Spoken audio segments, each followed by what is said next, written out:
ससुर का घर बहुओं के लिए शिक्षाप्रद कहानी। जब रोहन कॉलेज में था तब माँ उन्हें और दुनिया को छोड़कर जा चुकी थी। एक काम वाली बाई शंकु थी जो रोज़ सुबह सवेरे से लेकर शाम तक उसके घर का सारा काम करती थी। नई नई शादी हुई थी, इसलिए शंकु बाई का दिन भर घर में रहना सीमा को अपनी प्राइवेसी में बाधा सा लगता था। इसलिए अब सकूबाई सुबह खाना बनाना, कपड़े और पोछा करने के बाद चली जाती और वापस शाम को आकर खाना बनाती। सकूबाई की दोपहर की गैरहाजिरी से कोई छोटे मोटे काम दिखाई देने लगे, जिनमें से ज़्यादातर काम बिना कहे ससुर जी ये सोच कर लिया करते थे कि बहू को मदद हो जाएगी। लेकिन बहू सोचती थी कि ससुर जी को औरतों के काम में दखल देने की आदत है। एक दिन मौका देखकर सीमा ने रोहन से कहा, क्यों ना हम बाबूजी को वृद्धा आश्रम भेज दे। सिर्फ एक बार पैसा भरना पड़ेगा और उन्हें भी अपने उम्र के लोगों के साथ मिल जाएगा। हमें भी अपनी प्राइवेसी के बारे में ज़्यादा सोचना नहीं पड़ेगा। रोहन ने सीमा की बातों पर ध्यान नहीं दिया। कुछ ही दिन बीते थे कि बाबूजी अपने दोस्तों के साथ एक हफ्ते के लिए टूर पर गए और इत्तेफाक से इसी दौरान सकूबाई भी छुट्टी पर थी। फिर क्या, सीमा को जैसा चाहिए था वैसा समय मिलने लगा। अब रोहन रेस्टोरेंट में खाना खा लेता और सीमा का काम ऑमलेट, ब्रेड या मैगी से चल जाता। खाना बनाने की टेंशन नहीं थी, लेकिन घर में निकलने वाले सारे काम अभी भी करने ही थे।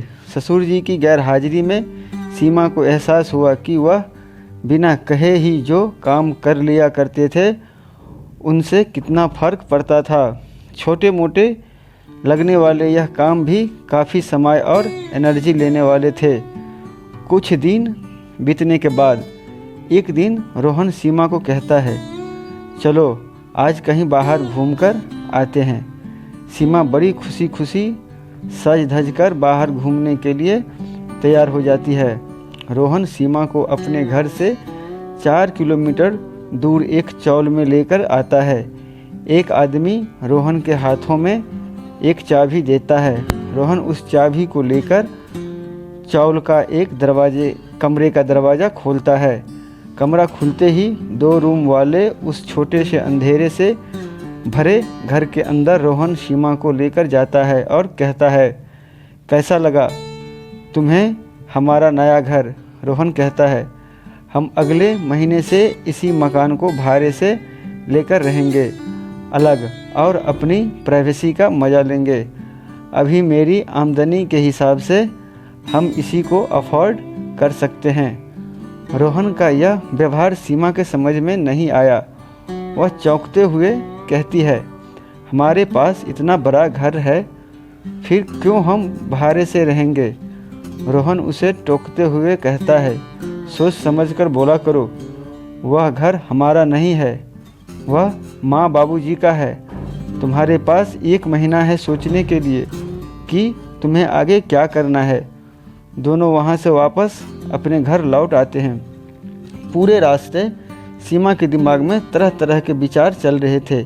घर पहुँचते ही उसने रोहन से कहा, माना कि यह घर माँ बाबूजी का है, लेकिन क्या हमारा इस पर कोई हक नहीं है?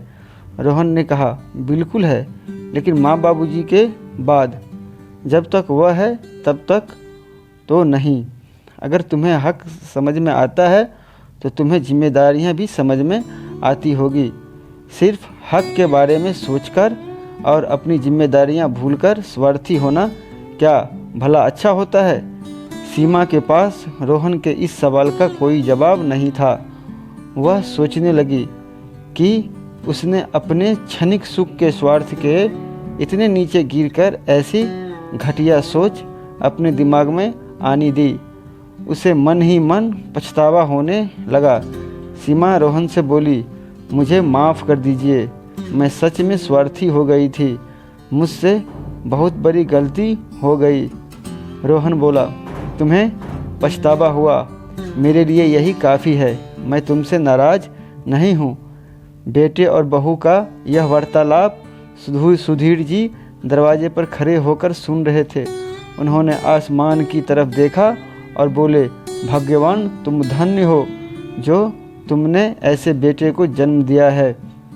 उन्होंने दरवाज़ा खटखटाया। बहू ने दरवाज़ा खोला तो उनके हाथों में पकड़ी थैली से गरम गरम समोसे की सुगंध उसको आने लगी। ससुर ने अपनी बहू से कहा, वो कोने वाले हलवाई के पास से लाया हूँ, तुम्हें बहुत पसंद है ना।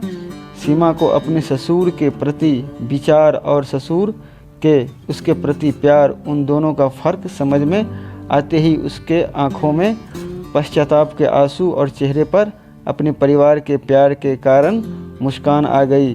दोस्तों, इंसानी दिमाग में दिन भर में हजारों विचार आते हैं, कुछ अच्छे कुछ बुरे, लेकिन किसी भी विचार को शब्दों में परिवर्तित करने से पहले उनको समझना बहुत ज़रूरी है। अक्सर विचार और वास्तविकता एक दूसरे से मेल नहीं रखते हैं। हमारे बुजुर्ग जो हमें बोझ लगते हैं, जिनसे हम बात बात में चिढ़ जाते हैं, और ऐसा इसलिए होता है क्योंकि हम स्वार्थी होकर सोचते हैं और हम उनके योगदान को समझ नहीं पाते। वह हमारे जीवन में बहुत किरदार निभाते हैं। दोस्तों, आप सभी कमेंट में ज़रूर कमेंट करें कि आपको ये कहानी कैसा लगा। लाइक करना मत भूलिएगा और साथ ही साथ चैनल को सब्सक्राइब कर दीजिएगा। अपना कीमती समय देने के लिए आपका बहुत बहुत धन्यवाद। मिलते हैं किसी नई कहानी के साथ, तब तक के लिए जय हिंद।